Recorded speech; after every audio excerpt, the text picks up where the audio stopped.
So, you're interested in studying architecture at UKZN, and I'm sure that you've been wondering what it takes to actually get in and how the life of being an architecture student there is. So, in this video, I'll be talking to Leon and he'll be telling you how he got into UKZN. This is part 6 of how to get into every single architecture university in South Africa. So, can you introduce yourself to the camera?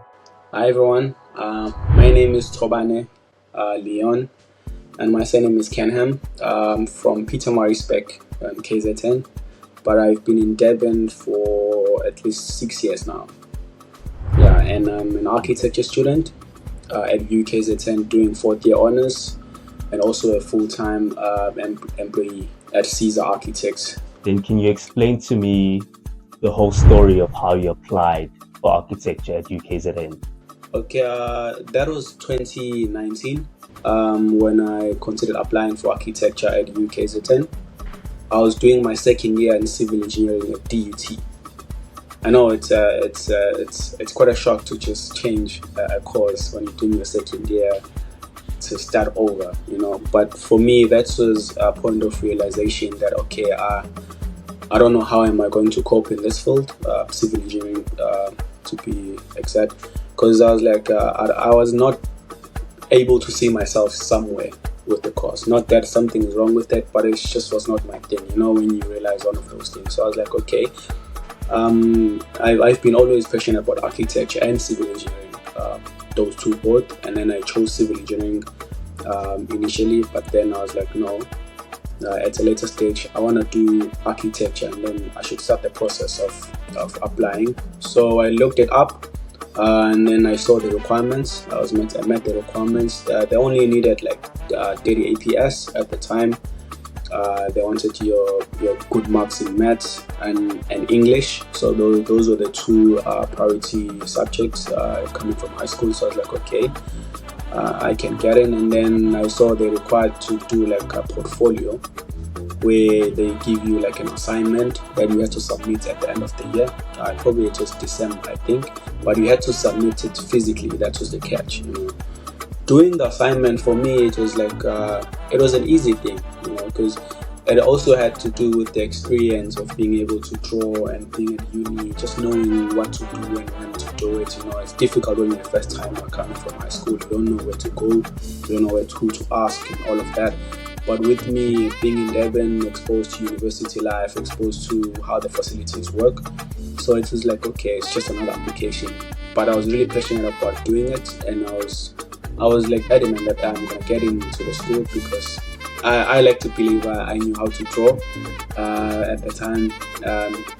Even though I found out that I still had to learn a lot on that. But yeah, that was the process. So I did applications, just a small assignment where you had to draw a map, you had to draw still images, and then you had to write like a short essay or something about yourself, explaining why you chose architecture and why do you want to be considered as one of the students here.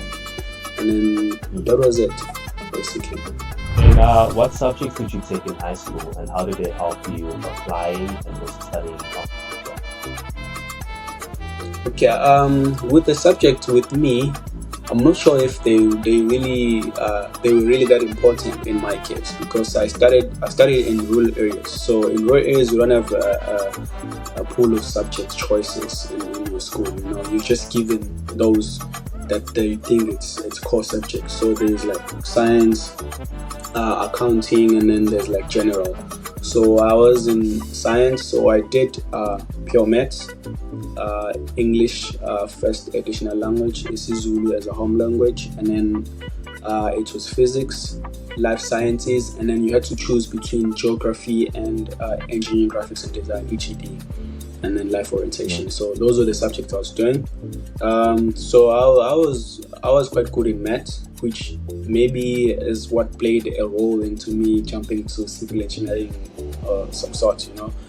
And then with EGD, it was drawing, man. Drawing has been my part of life since I was young, so it was easy.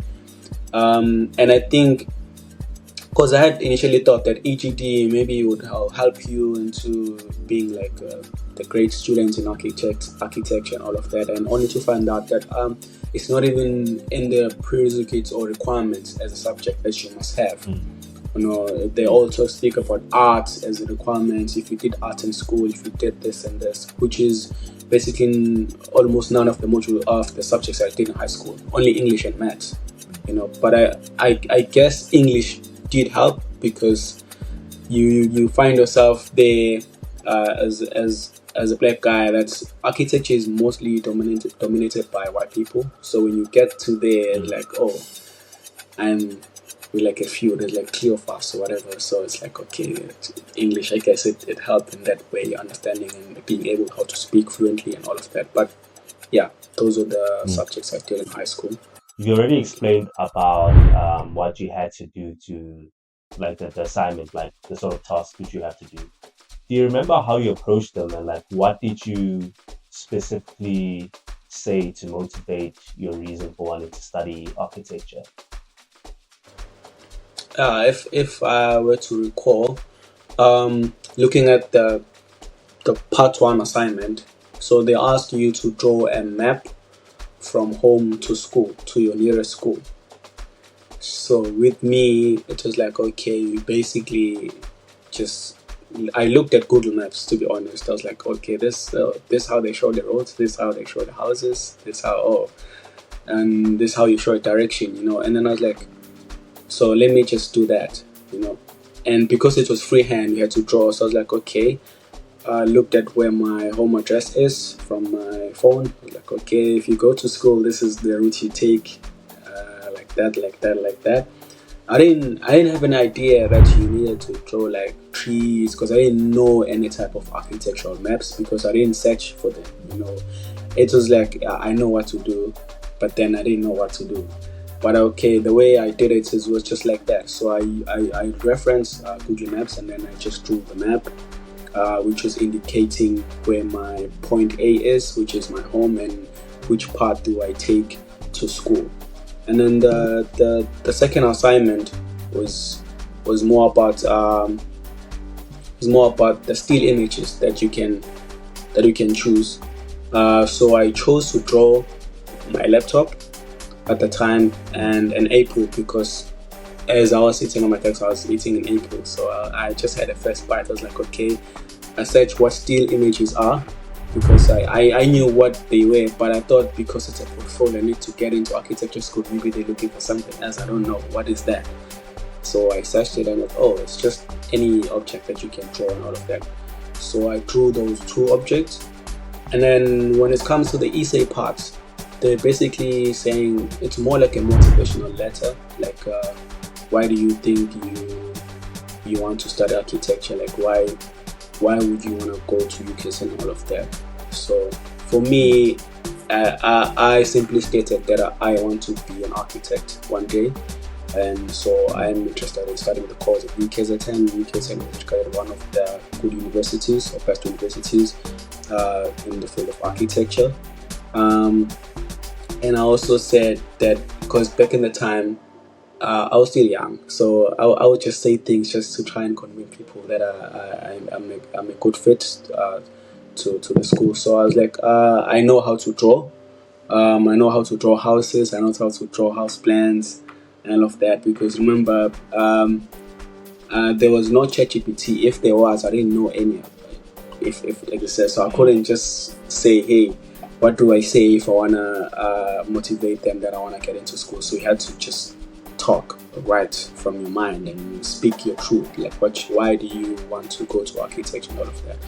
So it was more of that, telling them that I have a dream to design buildings and all of that. But yeah, that was basically it in that part of my essay that I remember. And how long did it take you to complete that assignment? I remember it was June 2019. Just after I wrote my engineering maths exam, of which I was like, yo, that was horrible. And then that's when after the exam, I was like, I am doing the application. So it took about like 2 hours, I think 2 to 3 hours, because I was in campus at DUT. So what I did, I just downloaded all the forms and the assignment, filled in the application, paid the application fees and all of that, and then started assignment right straight after the exam. And by that time, we were sitting in the lab with my classmates at the time, and they're like, "Yo, mate, what you doing?" I'm like, "I'm applying for another course." So, yo, the course is charging you that much. I'm like, "Bro, I'm leaving this course." But yeah, it took less than like 3 hours, and then I had to go the next morning at UKZN, and also it was my first time going to UKZN at the time. I had never went to the UKZN even though I was in Durban. So I went there, asked around, and luckily enough, at the gate, I met someone, a lady who was just coming out of the gate, and I asked, "Do you know where I can submit architecture portfolio?" And it happened that she was an architecture student, so I was like, "Oh, cool. That's a nice thing." And yeah, she helped me direct me where to find that, and then that's how I got into the offices where I can submit my assignment. And then I was told to wait 3 days, and just after like a week or so, and then I got a response that I got in architecture school, so I'll be studying the following year, 2020. You didn't have any interview or on-campus activity that you did?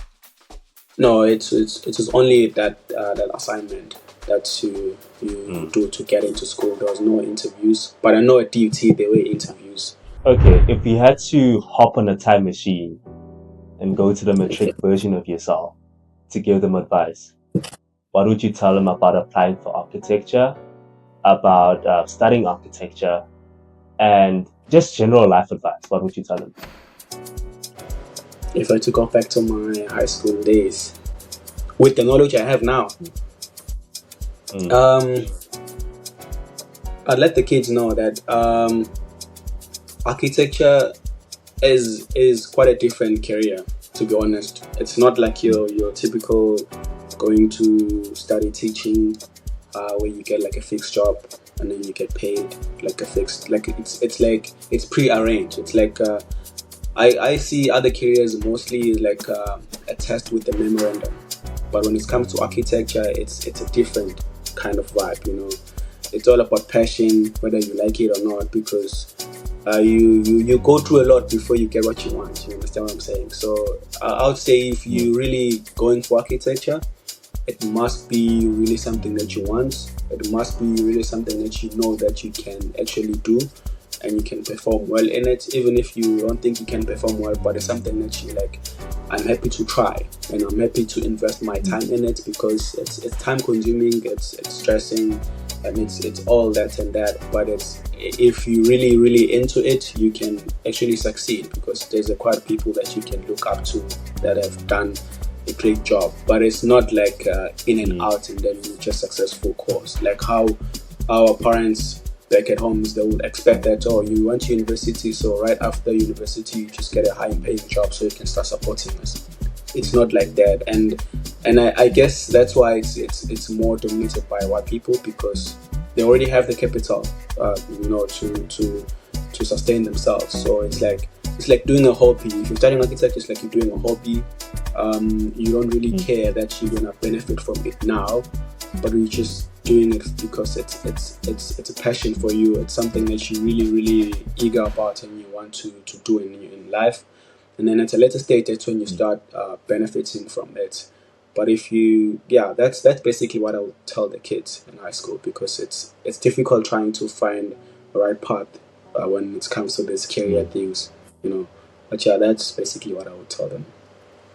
So basically, it isn't really about quick money. It's something which you benefit financially from in the future.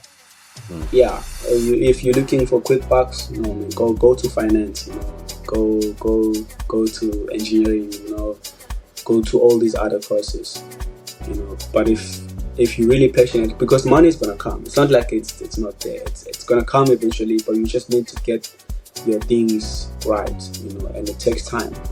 Looking at me, I started architecture 2020, finished 2022. I was lucky enough that I got internship right away. I worked at FGG for my internship, 2020, that was 2023. And then 2024, I worked at Elephant Chrome Architecture, different role there. So I had worked for 2 years, and then They tried to convince me to go back and do my honors, which is what I'm currently doing now. So they achieved in that. So I went back, but now I was like, okay, I'm in some deep end now. I need to leave, but I also need to participate in growing myself. You know, I need to grow my career. I need to do my honors. I need to do my masters, because I basically it was unfinished business with me in architecture. So I need to do those two things. And also looking at the time frame with me, it's not entirely like free, because I need to support my family anyway. At the same time, I need to study. At the same time, I need to work. So I need to do all these things at once. So I need to finish architecture school quickly, but do it properly. But I also need to be a living being, like a normal human being who's working and making a living. So that's where the hard part was. So yeah, that's it for me. I really hope that you found that video useful. So in the next video, I'll be talking to Ntobeko and Honadi, who studied at TUT, and they'll be telling you how they got in. Click on the video on the right.